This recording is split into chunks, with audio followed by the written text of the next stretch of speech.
Blessings, blessings, blessings, my sports to the bone people. Back at it again with another video. Now, in this one, we want to discuss an article that I was looking at just now. See where Brian Charles Lara was speaking about West Indies cricket and whether or not the players really and truly want to play for West Indies. I mean, Lara has identified some stuff that I think anybody watching the cricket, they would be asking themselves the same questions, right? For example, when people talk about we don't not having enough facility or proper facility, proper infrastructure and stuff like that. What happened years ago when we dominated the world of cricket? We didn't have any of those, right? And sometimes we talk about these things and we would say that, other teams, they have found ways to catch up to us because of technology that they have implemented, in terms of, things that they can put into their training. And we are probably falling back because we don't have those things. So people would say we usually use the raw, natural, given talent back in the days to really dominate. But it's because of the technology that teams have actually implemented while they are outshining us. And I would say that's not necessarily true. I mean, teams having nice facilities and comfortable space and being well paid will definitely motivate them to do better, yes. But that's not the case. That's not the only case. I think we're afraid to call a spade a spade. The players are just not good enough. They're not good enough. Because, I mean, if you have players playing the game for 10, 12 years professionally, right? And you think they're just going to miraculously start dominating in test cricket, I think would be asking too much of them. They're just not good enough. It's just that we love the cricket and we want to see our team doing well. So we are always asking a lot of them. But the records won't lie now. The records won't lie. It's 2025 now. Some of these guys, they have been playing since 2015 to 2011 come right. They have been playing for a while. And the records won't lie. You understand? If they're averaging in the mid to low 20s as a specialist batsman, it's a reason. Right? If they have 3-4 years remaining in their career and they've been playing for over a decade and they're averaging this or the bowling average or batting average, it's a reason. It's because they don't have the capacity to do any better. They're not, But Brian Lara raised some good points. So I'm gonna share. So I am here on the ESPN Cricket Info website. And I see where Lara, is questioning Ruston Chase and his players whether or not they are they really want to play for West Indies. And you cannot blame anybody for wanting to seek opportunities elsewhere, right? But having said that, you still have to understand that when you're playing, you're going to be held accountable. We have to raise questions. For example, now Ruston Chase, some of these guys, they don't want to say that they want to play. It's because of the leagues they want to go and play, but it's obvious. And people in their career, obviously they are going to want to get the best thing out there for themselves and their family, to set their family. But it's just that when the points are raised, you hear people talk about it's not because they want to go and play for money. It's not this, it's not that. That's the problem. That is the problem. They will make it seem as if it's not because they don't want to focus. It's just because of the facilities and all of that. Now, when Ruston Chase was appointed test captain, I can remember him saying that he hasn't played test cricket in a while because he was even exploring. I did a video. He was exploring the T20 scene, which we cannot overly knock a man. But you have to understand, once you are put in the place to do a job, you are going to be critiqued based on how the job is going. You understand? So it's not even, we know that people would consider him as a test player, and he even decided to go and test the T20 waters. He said it himself. So this is Brian Lara now. Let's just take a look at it. As we know, Lara is in India along with Richie Richardson and Sir Viv Richards, right? So this is Brian Lara. If you want to get things done, if you want to get things done, you have to have the capital to do it. So that's a major part, right? That's a major part. But at the same time, I would like to ask Raston Chase and the other guys to do they have the cricket at heart? Do they really want to play for West Indies? And that is the most important thing, because you would find a way, is what is right. You would find a way, and that's the thing. You understand? You might not have the. I realize every time we go on tour, whether it is India, Australia, or England, the first thing you hear the captain and the coach start talking about is how the facilities are very good, and the facilities are good. Anybody would want to train here. Anybody would be motivated to train.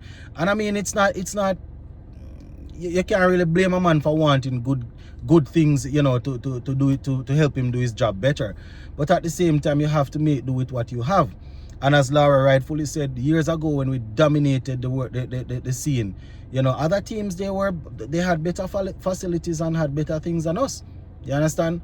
For not one, these players wouldn't even come and say, boy, they think they really and truly need to spend more time on their batting. They need to find a way. And I mean, they're not in charge of playing more red ball cricket and all of that, so you can't even, it's difficult. It's a difficult situation, because you want to hold players accountable, but at the same time you look into it and there are not enough red ball games being played for them at a certain level for them to really get an opportunity to really score. And when they get to the international scene, they can't manage it. So people would talk about back in the days, we had guys going to play county cricket and going to play this and that, so they had more exposure and they have this. It's because of how they were performing. It's because of how they applied themselves. Other teams, countries would see them and bring them in to come and play county cricket and come and play this type of cricket. Nobody takes our batsmen serious. They rather draw for some 15 and 16-year-olds in their country to come to give contract to play. Well, probably not even contract, but to play. You understand? And to draw our quote-unquote specialist batsmen. Right? And it's not that people have given up on West Indies, because if you look at the bowling, we have seen over the years where people continuously take over bowlers. From Shannon Gabriel, right? Even when he was injury prone, they still had him. Alzari Joseph, right? We see Jaden Seals, Kemar Roach, and it goes on and on. People are always in search of international cricketers coming in, especially they know they can't get it's difficult to get some of the top players from like India and Pakistan and Australia. So they would be happy to bring in our players. You understand? So it's just that the guys, they are not at a level. They are not at the level. So let's continue with Lara. So Lara says, if you want to get things done, as we said earlier, right, you don't have the capital, you have to find a way to get it done, right? So Lara went on to say, he agrees with Raston Chase with some of these things, but when you look into it, this is him again. I mean, we did not have better facilities 30, 40 years ago. Viv Richards didn't bat on any better practice pitches or anything. And that is why I'm saying the guys are just not talented enough. They cannot handle it. Right? We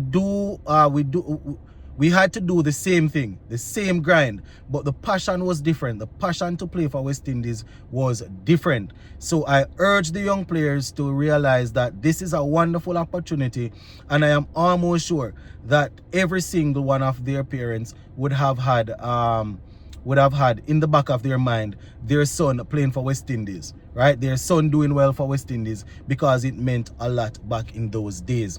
Exactly. And I've always said it that back in the days, I know that they had a lot of motivation, right? As I said earlier, they didn't have a lot of the leagues to play, so they had to try and get into the West Indies team. But then we had to fight as Caribbean people, based on how we look. We had to fight against other things that were going on, cultural things. You understand? So people were more together, So it's just the passion. People understand that there are different ways, and I cannot be a hypocrite and behave as if I don't know that people need to try and maximize their earnings. I have always said that I am a fan. We are all fans. We sit here and we criticize. We do this, we do that.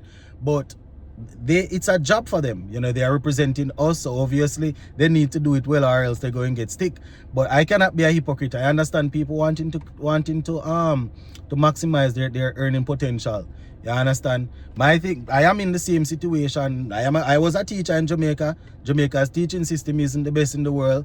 I leave it because what? I need to try and earn more. So I understand people wanting to earn, you know, but at the same time, if you're trying to play boaty, if you're playing boaty and trying to juggle and you're not doing well, people go and call it out. You understand? People go and call it out. I understand people wanting to leave to go to a find themselves into a different situation. But if you're going to juggle it, don't behave as if it's only because of the facilities and you're not getting good treatment while you cannot play. You have to highlight the fact that you are incompetent to a certain level. You understand? We see teams that don't have the facilities that the Australia and the England and the Indian these have, and they beat us. They beat us. So what is it? What is it then? You mean for tell me say if we find state of the art all of a sudden, man, them can't convince me that, you know?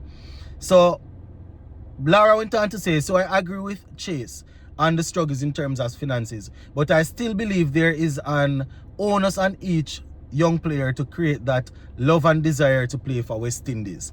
He went on to say, right, I can't blame any single player for wanting to pursue cricket as a career outside of the West Indies, because the disparity in what's happening playing for 6 franchise leagues compared to playing for West Indies is different, right, in terms of money. And we understand this we understand, you know, so we understand this, right? But some of these guys, and you know, the funny thing about it, when they are playing for their franchise team, they put their body on the line, and some people will say, boy, it's because, you know, they know they're going to be properly compensated and they're going to get this and that. But you know, it's something else, my people. It's something else. And you can even look at different sports. You know, there are different sports. There are countries with top facilities, and you have people outside that competing and doing well. You understand? So look at Jamaica. I can't, no snow, no ice, nothing. And back in the days, Jamaica competed, had a bobsled team. So where there is a will and passion, there is a way. Let us see if all this talk and all this encouragement will help them to do better. I was reading something yesterday, and I see where they're saying the next test will be played on a batting wicket. So it should suit West Indies, and that's what I saw somebody saying, and I was wondering to myself, boy, I don't know about that. You understand? They say it's going to be a batting wicket, but it might be a case where India bat once again if it's a batting wicket. You understand? And for some reason, our batsmen always make it seem as if there is hardly any batting wickets out there when we're batting. So it's tough. It's tough, my people. It's tough, but go and be in the comment section. Big up.